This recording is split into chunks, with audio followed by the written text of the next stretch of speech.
శాస్త్రంలో ఆవిడ అలా కనపడి ఒక్క అమ్మ అనేకమైనటువంటి పనులు చేస్తుంది. మీరు చూడండి, అమ్మే సృష్టి చేసింది, మీకు కడుపులో పెరగడానికి అవకాశం ఇచ్చింది.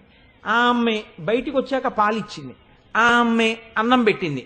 ఆ అమ్మే మీకు విద్యాబుద్ధులు నేర్పించింది. ఆ అమ్మే తండ్రిని చూపించింది. ఆ అమ్మే రాత్రుళ్ళు ఆడుకుంటానంటే 4 దెబ్బలు కొట్టి పడుకోబెట్టింది. ఉరే ఇంకా నువ్వు నిద్రపోకపోతే నీకు వేడి చేస్తుందిరా అంది. కొట్టి నిద్రపుచ్చినప్పుడు అమ్మే. లయకారకుడైన పరమశివుడు. అన్నం పెట్టినప్పుడు స్థితికారుడైన విష్ణువు అమ్మే. నిన్ను కన్నప్పుడు సృష్టికర్త అయినటువంటి బ్రహ్మ అమ్మే. కాబట్టి సృష్టికర్త, స్థితికర్త, ప్రళయకర్త ఎవరిలో ఉన్నారు? అమ్మలోనే ఉన్నారు. కాబట్టి ముగ్గురు మూర్తుల యొక్క దర్శనం ఎందులో అవుతోంది? అమ్మలోనే అవుతోంది.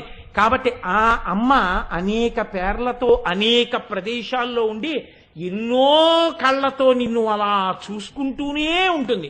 అందుకే భరతఖండంలో అమ్మవారికి వివిధ పేర్లతో దేవాలయాలు, పెద్ద పెద్ద క్షేత్రాలన్నీ. మీరు చూడండి, ఆవిడ విజయవాడ వెడితే కనకదుర్గ, దుర్గా అన్న మాట తలుచుకున్నా, దుర్గా దర్శనం చేసినా ప్రమాదాలు రావు. ప్రమాదాలు గట్టెక్కించడానికి కనకదుర్గ. శ్రీశైలంలో భ్రమరాంబ, శ్రీకాళహస్తిలో జ్ఞానప్రసూనాంబ. ఇంకొంచెం మీరు పెడితే ఒక చోట ఆవిడ బాలాంబ, వేరొక చోట కుంతలాంబ, వేరొక చోట మీనాక్షి, వేరొక చోట అఖిలాండేశ్వరి, వేరొక చోట ధర్మ సంవర్ధిని, వేరొక చోట కమలాంబ, వేరొక చోట అన్నపూర్ణ, వేరొక చోట తుల్జాభవాని, వేరొక చోట శారదాంబ, వేరొక చోట వింధ్యవాసిని, వేరొక చోట వైష్ణవి. ఇన్ని పేర్లతో ఎందుకుంది? ఒక్క అమ్మ నీకు అన్ని పనులు చేస్తున్నట్టే ఆ తల్లే అన్ని పేర్లతో అన్ని చోట్ల నిలబడి నిన్ను చూస్తూనే ఉంటుంది. ఇప్పుడు ఎక్కడికి వెళ్ళి నువ్వు ఆ అమ్మని పిలిచినా, మీరు చూడండి, లోకంలో స్వామివారి దేవాలయానికి ఓ పేరుతో పిలుస్తారు. శివాలయంలోకి వెళ్ళారా అండి అంటారు. చిదంబరంలో నటరాజస్వామిని చూశారా? చిదంబరంలో శివాలయం చూశారా అండి అంటారు. లేకపోతే తిరుపతి వెడితే వెంకటేశ్వర స్వామిని చూశారా అంటారు. ఇది శివాలయం అంటారు, ఇది విష్ణు ఆలయం అంటారు, ఇది సుబ్రహ్మణ్యుడి ఆలయం అంటారు, ఇది గణపతి ఆలయం అంటారు. కానీ అమ్మవారి పేరు తెలియక్కర్లేదు. ఎక్కడికి వెళ్ళినా ఆవిడ కనపడితే మాత్రం అమ్మవారు అంటారు. అమ్మవారి విషయంలో పేరు తెలుసుకోవాలన్న కుతూహలం అక్కర్లేదు. ఆ పేరు ఉంటుంది ఏదో. కానీ సాధారణంగా మనం ఏమనేస్తామంటే ఆ దేవాలయంలో ఉన్న స్వామివారి పేరు ఒకటే తెలుసుకుంటాం. మిగిలింది ఏమంటామంటే అమ్మవారి గుడికి వెళ్ళొచ్చారా అంటారు. శారదా నవరాత్రులు వచ్చాయనుకోండి, కాకినాడలో అమ్మవారి గుడికి వెళ్ళొచ్చారంటే ఒకటే, బాలాత్రిపుర సుందరి అమ్మవారి గుడి అని. ఎందుకని? పట్టణానికి అధిదేవత ఆవిడే. ఆవిడ నూకాలమ్మ. కాబట్టి అమ్మవారి గుడికి వెళ్ళారా అంటారు. గుళ్ళోకి వెళ్ళి అమ్మవారి గుడికి వెళ్ళారా అంటే ఆ గుళ్ళో ఏ దేవత ఉన్నా సరే ఆవిడ అమ్మవారే. కాబట్టి అమ్మ అన్న పేరు అసలు పేరు, మిగిలినవి ఆవిడ ప్రకటించేటటువంటి విభూతి రూపంగా ఉంటుంది. ఉండి ఎక్కడెక్కడ ఉన్నా అమ్మగా ఉంటుంది. ఈ అమ్మతనంతో ఇన్ని రూపాలతో ఉండడం, ఇన్ని పేర్లతో ఇన్ని రూపాలతో మిమ్మల్ని రక్షించుకోవడమే. ఆమె మీరు ఆడుకుంటుంటే అన్నం వండుకుంటూ బాల్కనీలోకి వచ్చేసారి చూస్తుంది, సరిగ్గా ఆడుతున్నాడా, ఏమైనా గోళ్ళవి ఎక్కుతున్నాడా, వీడికి దెబ్బలు తగులుతాయని. అలా చూసుకుంటున్నప్పుడు ఆ తల్లి విశాలాక్షి ఇంత కళ్ళతో ఎక్కడున్నా రక్షించుకుంటోంది. ఆ తల్లి వాడు పిల్లాడు పుస్తకం పట్టుకుని అమ్మలా వెళ్ళిపోయింది కదా అని మెల్లిగా పేపర్ తీసి ఎవరెంత స్కోరు కొట్టారో చదువుకుంటున్నాడు అనుకోండి, ఆ అమ్మే వచ్చి చెవి మిలిపెట్టి చాలే దిక్కుమాల క్రికెట్ 365 రోజులు ఉంటుంది మిమ్మల్ని పాడు చేయడానికి అని వీపు మీద 2 దెబ్బలు కొడుతుంది. ఇప్పుడు కొట్టేది ఎందుకు కొట్టింది? వాడు వృద్ధిలోకి రావడానికి. ఇప్పుడు ఆవిడ అఖిలాండేశ్వరి, పరిపాలకురాలు. ఆమె నాన్నగారి పక్కన కూర్చుని ఏమంటే మన ఇద్దరం సినిమాకి వెడదామని ఎంతో సంతోషంగా మాట్లాడుతూ ఉంది. ఇప్పుడు ప్రసన్నురాలైన నా అమ్మ దగ్గరికి వెళ్ళి అమ్మ నేను కూడా సినిమాకి వస్తానమ్మా అని అడగడం తేలిక, నాన్నగారిని అడగడం భయం. ఆయన ఏ స్లిప్ టెస్ట్ లో మార్కులు బాగా రాలేదో చెప్తాడు అప్పుడు. అందుకని నా అమ్మని అడగడం తేలిక.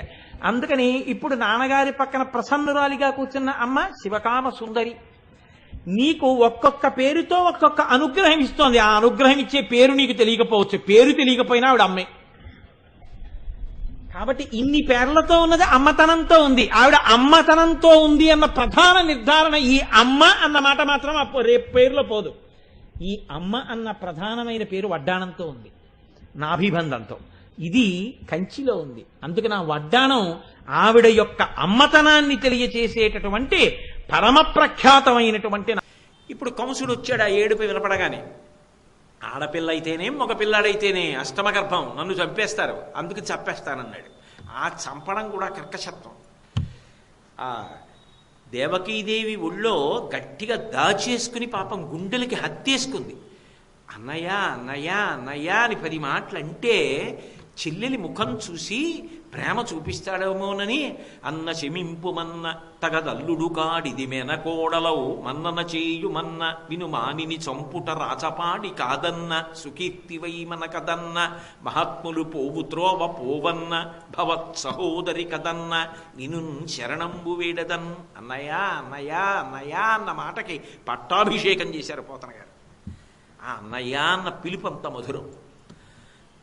ఇంత అన్నయ్య అన్న వాడు ఆ 2 కాళ్ళు పట్టుకు లాగేసి గిర్ర తిప్పి అక్కడే ఉన్న బండకేసి కొట్టాడు. అంతకుముందు పిల్లల్ని అలా చెప్పాడు వాడు. బండకేసి కొడితే ఆ పిల్ల బండకి తగలడం మానేసి గిర్ర తిరిగి ఆకాశంలోకి వెళ్ళి నిలబడగానే 8 భుజములతో ప్రకాశించిన అష్టాదశ భుజాదేవి సహస్ర కరమండితాని ఆమె 8 బాహువులతో నిలబడింది. శంఖము, చక్రము, గద, పద్మము, ఖడ్గము, శూలము ఇటువంటివి పట్టుకుని ఆమె ఆకాశంలో నిలబడితే దేవతలు, యక్షులు, గంధర్వులు, కిన్నెరులు, కింపురుషులు అందరూ వచ్చి ఆమెని స్తోత్రం చేశారు. అంతకుముందే పరమాత్మ ఆమెని పుట్టమని చెప్పినప్పుడే ఆజ్ఞాపించాడు. 14 పేర్లు నీకు ప్రధానమవుతాయి. ఏ పేరుతో పిలిచినా రక్షించడమే నీ యొక్క ప్రధానమైనటువంటి లక్ష్యం. నీది నాది కూడా అదే తత్వం అన్యాపదేశంగా. అందుకే భద్ర, దుర్గ, కాళి, చిండిక, అలాగే వైష్ణవి, మాధవి, శారద, అంబిక, నారాయణి, మాయ, ఈశాన, విజయ 3 4 12, కన్య, కుముద 14. ఈ 14 పేర్లతో ప్రధానంగా నువ్వు లోకంలో పిలవబడి పూజింపబడుతుంటావు. ఈ పిల్లని రాతికేసి కొడితే పైకి లేచి చెప్పింది, తెంపరి వైబొరింబొరిని దేవకి బిడ్డల చిన్న కుర్రలం చంపితివి, ఇంకనైన ఉపశాంతి వహింపక రాళ్ళ మీద నన్నొంపితివి శిరో ఇది బీరమే. నిన్ను చంపెడివాడొకడు నా సరసంజనించి నిన్ను చంపెడివాడొకండు వేరొక దిశ సంస్కృతి పొందెడివాడు దుర్మతి అంది. ఒరే నన్ను చంపితే వచ్చిందిరా, ఇంతకుముందు పిల్లల్ని చంపావు, నన్ను నువ్వు చంపలేవు. నిన్ను చంపేవాడు పుట్టను పుట్టాడు, ఇంకో చోట పెరుగుతూను ఉన్నాడండి. ఇద్దరూ ఒక్కరోజే పుట్టారు. దేవీ పురాణం అని ఒక గ్రంథం ఉందండి. ఆ గ్రంథం ఎప్పుడైనా మీరు చదివితే చాలా ఆశ్చర్యకరమైన విషయాలు ఉంటాయి. అందులో అమ్మవారి యొక్క గొప్పతనాన్ని మీరు చూస్తే ఏమిటిరా మన గొప్పతనం అనిపిస్తుంది. మనిషి గొప్పతనం ఎక్కడుందో తెలుసా అండి? మనం ఏమంటాం? మనం అన్ని చూడగలమండి, మనం అన్ని చెయ్యగలమండి అంటాం. ఆ స్తోత్రంలో అమ్మవారి మాహాత్యం చెప్తూ కొన్ని మాటలు చెప్తారు. రాత్రి మాత్రమే చూస్తాయి కొన్ని ప్రాణులు. ఆ గబ్బిలం ఉందనుకోండి, గబ్బిలం పగటిపూట చూడలేదు, అందుకే చెట్టు కొమ్మలకి రెక్కలు కట్టుకు పడుకుంటుంది. కేవలం పగటిపూట మాత్రమే చూస్తాయి కొన్ని ప్రాణులు. కాకులు కానీ మనుష్యులు కానీ ఉన్నారనుకోండి పగలే చూస్తారు, రాత్రి అయితే చూడలేరు. ఇంకా రాత్రి అయిందనుకోండి బాగా చూస్తాయి కొన్ని ప్రాణులు, గుడ్లగూబలు లాంటివి, అవి చీకట్లో బాగా చూస్తాయి. పగలు రాత్రి కూడా సమానంగా చూస్తాయి కొన్ని ప్రాణులు. పిల్లి ఉందనుకోండి పగలు ఎంత బాగా చూస్తుందో రాత్రి కూడా అంత బాగా చూస్తుంది. మీరు కొన్నిటి యందు పరిమితులు ఉన్నాయి. మీకన్నా కొన్ని విషయాల్లో గొప్పతనం ఉన్నటువంటి ఉపాధులు ఉన్నాయి. మీరు గుర్తించండి. అన్నిటికన్నా గొప్పది చూపండి. సర్వేంద్రియాణం నయనం ప్రధానం సర్వస్య గాత్రస్య శిర ప్రధానం. అన్నిటికన్నా గొప్పది కన్నైతే, అన్నిటికన్నా గొప్పది చూపైతే, ఆ చూపు మీకన్నా బాగా రాత్రి పగలు చూడగలిగిన ప్రాణులు ఉన్నాయి. కానీ ఆ ప్రాణి యొక్క దర్శనమే దుశ్శకునం. పిల్లి ఎదురొచ్చింది అనుకోండి, అయ్యో పిల్లి ఎదురొచ్చింది ఏమిటండి అంటాం. అదే ఒక సుమంగళి ఎదురొచ్చింది అనుకోండి, ఈవిడ రాత్రులు చూడలేదండి అనం, పరమ పవిత్రమైన ఎదురు బయలుదేరండి అంటాం. మనిషికి ఎక్కడొచ్చింది ఈ గౌరవం?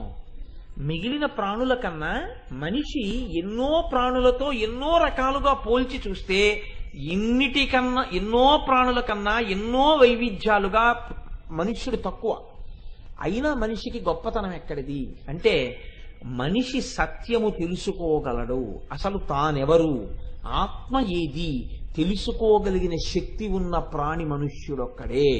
ఇది తెలుసుకున్న తర్వాత మనుష్యుడు ఏం చేస్తాడో తెలుసా అండి? అంతటా ఆత్మనే చూస్తాడు. అప్పుడు ఆయన దేన్ని చెనకడానికి ఇష్టపడరు.